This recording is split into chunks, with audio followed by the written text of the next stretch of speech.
चुनाव आने वाले 5 साल में भारत को दुनिया की बड़ी शक्ति बनाने का चुनाव है।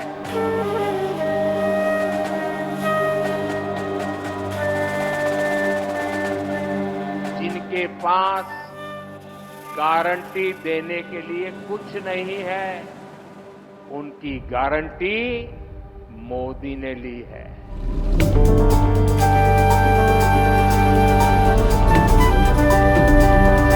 हम विकसित भारत के निर्माण के लिए नारी शक्ति को सशक्त कर रहे हैं। मोदी ये सब कुछ आपके लिए कर रहा है। आप ही मेरे परिवारजन है, मेरा भारत ही मेरा परिवार है और इसलिए जो कुछ भी कर रहा हूं आपके लिए कर रहा हूं। मोदी को आए दिन धमकियां दे रहे हैं, लेकिन मोदी इन धमकियों से ना पहले डरा है और न कभी डर सकता है। भारत माता की, भारत माता की। साथियों, मैं यहां बांदकपुर के जागेश्वर महादेव और कुंडलपुर तीर्थ को श्रद्धापूर्वक प्रणाम करता हूं। यहां जैन मुनि पूज्य विद्यासागर जी महाराज के चरण पड़े हैं। मैं उन्हें भी श्रद्धापूर्वक स्मरण करता हूं। भाइयों और बहनों, 2024 का ये चुनाव सिर्फ एक सांसद चुनने का चुनाव नहीं है, ये देश का चुनाव है। आपकी आने वाली पीढ़ी के भाग्य को सुनिश्चित करने वाला ये चुनाव है। ये चुनाव आने वाले 5 साल में भारत को दुनिया की बड़ी शक्ति बनाने का चुनाव है। जब दुनिया में युद्ध का माहौल हो, घटनाएं घट रही हो, तो भारत में युद्ध स्तर पर काम करने वाली सरकार बहुत जरूरी है। भाजपा ने करोड़ों परिवारों को मुफ्त राशन की सुविधा दी। भाजपा सरकार ने करोड़ों भारतीयों को मुफ्त वैक्सीन लगाई।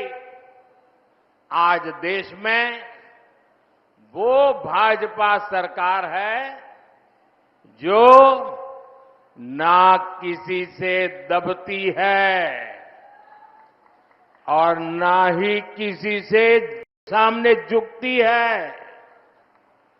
हमारा सिद्धांत है राष्ट्र प्रथम। भारत को सस्ता तेल मिले, इसलिए हमने देश हित में फैसला लिया। भारत के किसानों को पर्याप्त खाद मिले, इसके लिए हमने देश हित में फैसला लिया।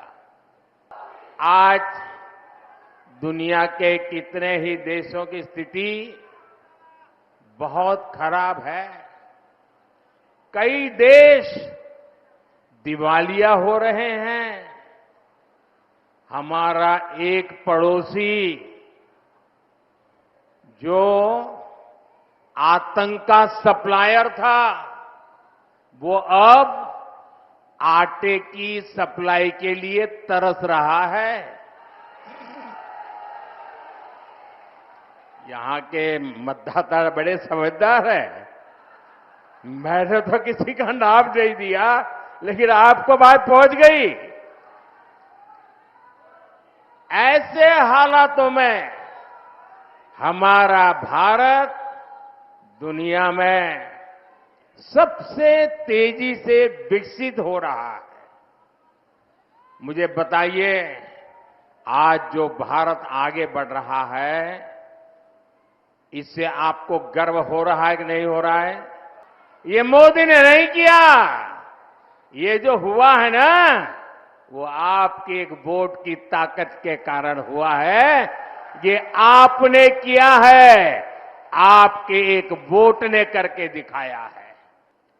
दशकों तक कांग्रेस ने भारत के डिफेंस सेक्टर को कमजोर बनाए रखा। ये लोग सेनाओं के लिए हथियार खरीदने में भी अपना स्वार्थ देखते थे। पूरे देश ने देखा है कि कैसे इन लोगों ने पूरी ताकत लगा दी कि हमारी वायुसेना सशक्त न हो, देश में रफाल लड़ाकू विमान न आए और देश की वायुसेना मुसीबतों को झेलती रहे। आप जरा याद कीजिए, 2014 से पहले देश में चारों तरफ निराशा का माहौल था। पंचम नगर परियोजना से सिंचाई की जरूरतें पूरी हो रही है। हम 45,000 करोड़ रुपए से ज्यादा खर्च करके केन बेतवा लिंक नहर को तेजी से पूरा कर रहे हैं। हर घर जल अभियान के तहत मध्य प्रदेश में करीब 70 लाख घरों तक पाइप से पानी पहुंचाया जा चुका है। साथियों, मोदी की गारंटी मुफ्त बिजली और बिजली से कमाई की भी है। पीएम सूर्यघर मुफ्त बिजली योजना से जो इस योजना का लाभ लेगा, उसका बिजली का बिल 0 हो जाएगा, 0। और इसके लिए भाजपा सरकार बहुत मदद दे रही है। भाई और बहनों, जिनके पास गारंटी देने के लिए कुछ नहीं है, उनकी गारंटी मोदी ने ली है। अब भाजपा ने अपने मैनिफेस्टो में घोषणा की है कि मुद्रा योजना के तहत मदद को बढ़ाकर अब 20 लाख रुपया कर दी जाएगी। ये धरती रानी दुर्गावती और रानी अवंतीबाई की कर्मस्थली रही है। वीरांगनाओं की अपनी इस विरासत को आगे बढ़ाते हुए हम विकसित भारत के निर्माण के लिए नारी शक्ति को सशक्त कर रहे हैं। मोदी ये सब कुछ आपके लिए कर रहा है। आप ही मेरे परिवारजन है। मेरा भारत ही मेरा परिवार है और इसलिए जो कुछ भी कर रहा हूं, आपके लिए कर रहा हूं। लेकिन परिवारवादी और भ्रष्टाचारी नेताओं को मोदी की गारंटी बेचैन कर रही है। वो कहते हैं कि तीसरी बार भाजपा सरकार बनी तो देश में आग लग जाएगी। इंडी गठबंधन के लोग मोदी को आए दिन धमकियां दे रहे हैं, लेकिन मोदी इन धमकियों से न पहले डरा है और न कभी डर सकता है। यही बुंदेलखंड की धरती देख रही है कि कैसे कांग्रेस और इंडी गठबंधन वाले हमारी आस्था का अपमान करने में जुटे हैं। ये लोग कहते हैं कि हमारा सनातन डेंगू है, हमारा सनातन मलेरिया है। आपके आशीर्वाद से अयोध्या में जो राम मंदिर बना है, उसके भी ये घोर विरोधी है। ये लोग भगवान श्री राम की पूजा को पाखंड बताते हैं और ये बयान तब दिया जाता है जब अयोध्या में रामनवमी पर रामलला का सूर्य तिलक हो रहा है। यही लोग हैं जो बुलाने के बाद भी अयोध्या में प्रभु राम के मंदिर की प्राण प्रतिष्ठा के कार्यक्रम में नहीं गए, इतना ही नहीं, उन्होंने निमंत्रण को ठुकरा दिया। और ये सारा वोट बैंक पॉलिटिक्स के लिए करते हैं।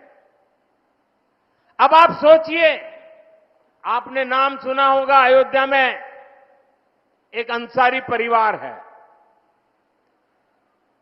दो पीढ़ी से ये अंसारी परिवार हिंदुओं के खिलाफ अदालत में जंग लड़ रहे थे, बाबरी मस्जिद के पक्ष में जंग लड़ रहे थे।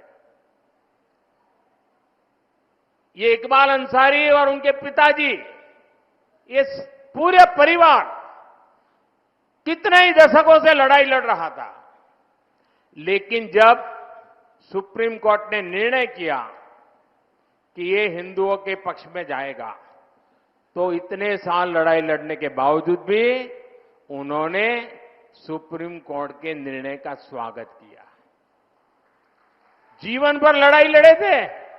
इतना ही नहीं, जिस समय राम मंदिर के शिलान्यास का कार्यक्रम था, तो ये राम मंदिर के जो ट्रस्टी है, वो हर एक के गुनाह गलतियां माफ करके सबको प्यार से निमंत्रण दिया। और आपको जानकर खुशी होगी, ये अंसारी जी स्वयं शिलान्यास के कार्यक्रम में मौजूद रहे। एक तरफ एक छोटा सा व्यक्ति भाई अंसारी सामान्य परिवार का है, उसका व्यवहार देखिए, और दूसरी तरफ ये कांग्रेस के नेताओं का व्यवहार देखिए। उन्होंने प्राण प्रतिष्ठा के कार्यक्रम को ठुकरा दिया। वोट बैंक के खातिर ये क्या करते हैं? साथियों, ये चुनाव जीतना है, लेकिन मुझे तो पोलिंग बूथ जीतना है। बताइए, आप मेरी मदद करेंगे? मेरे साथ बोलिए, भारत माता की, भारत माता की, भारत माता की। बहुत बहुत धन्यवाद।